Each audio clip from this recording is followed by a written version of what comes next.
নমস্কার। বৈঠকি educational ইনস্টিটিউশনের YouTube চ্যানেলে তোমাদের প্রত্যেককে স্বাগত জানাই। আমি তোমাদের এসডি ম্যাডাম। আজকে আরেকটি নতুন ভিডিও নিয়ে কথা বলবো, সেটা এসএলএসটি সংক্রান্ত বিষয়। দেখো, তোমরা প্রত্যেকেই জানো যে এসএলএসটির যে 2025 মানে সেকেন্ড এসএলএসটি, সেই নিয়ে হাইকোর্টে কেস হয়েছিল এবং 9টি মামলা দায়ের হয়েছিল। সেখান থেকেও আমরা দেখেছি যে খুব একটা কিছু সুরাহা হয়নি। আর এই জন্যই এই মামলার রায়ে সন্তুষ্ট না হওয়ার জন্যই আবার শিক্ষকদের একটা শ্রেণী সুপ্রিম কোর্টের কাছে মামলা দায়ের করেছে এবং আগামীকাল শুনানি আছে, মানে সোমবার শুনানি আছে সুপ্রিম কোর্টের। কিন্তু সেই বিষয়টা ঠিক কি বিষয় ছিল অনেকেই তোমরা জানো, আবার অনেকেই হয়তো নাও জানতে পারো। তো সকলের জন্য সেই বিষয়টা বলি যে এজ রিল্যাক্সেশন নিয়ে, অর্থাৎ 2016 যে সমস্ত ক্যান্ডিডেট মানে আনসাকসেসফুল ক্যান্ডিডেট, তারাও দাবি করেছিল যে এজ রিল্যাক্সেশন দিতে হবে।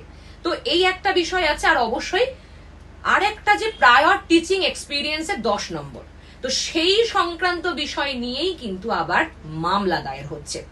এবার আমরা দেখব যে কি হতে চলেছে আগামীকাল। কিন্তু তার মাঝখানেই দেখলাম পরীক্ষার ডেট একটা মোটামুটি পেয়ে গেলাম, মানে টেন্টেটিভ ডেট ঘোষণা হয়েছে। কিন্তু তোমরা অনেকে আমাকে প্রশ্ন করছিলে যে ম্যাডাম পরীক্ষা কি হবে, নাকি এই সময় কি পরীক্ষা হবে, নাকি পিছোতে পারে।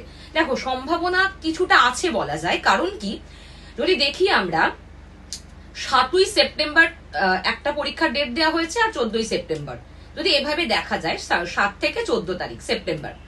এবার এর মাঝখানে কিন্তু উচ্চ মাধ্যমিকের 3rd সেমিস্টারের পরীক্ষাও আছে। বিষয়টা হচ্ছে এখানে একটা জটিলতা তৈরি হয়েছে।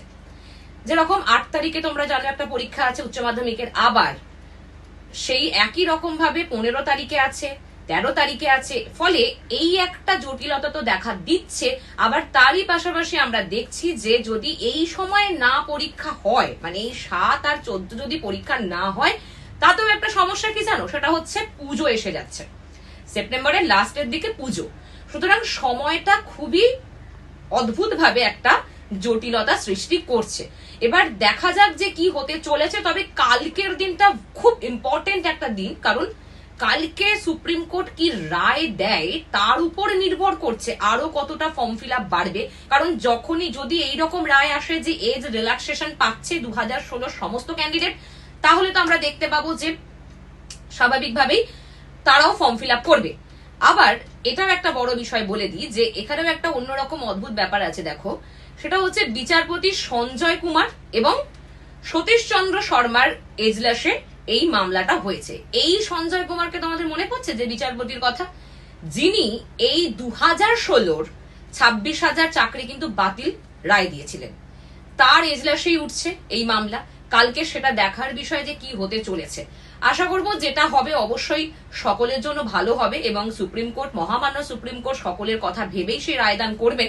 দেখা যাক। আমি অবশ্যই তোমাদের সমস্ত খবর দেওয়ার চেষ্টা করব। আর আরেকটা বিষয় বলে রাখি, যদি তোমাদের এই সম্পর্কিত কিছু মতামত থাকে তো অবশ্যই আমাকে তোমরা লেখো, জানাও, কমেন্ট করো। আর যদি কোনো প্রশ্ন থাকে সেক্ষেত্রেও জানাও। ওকে, তাহলে প্রত্যেকে ভালো থাকো। আবার দেখা হবে আগামীকাল অন্য একটা ভিডিওতে।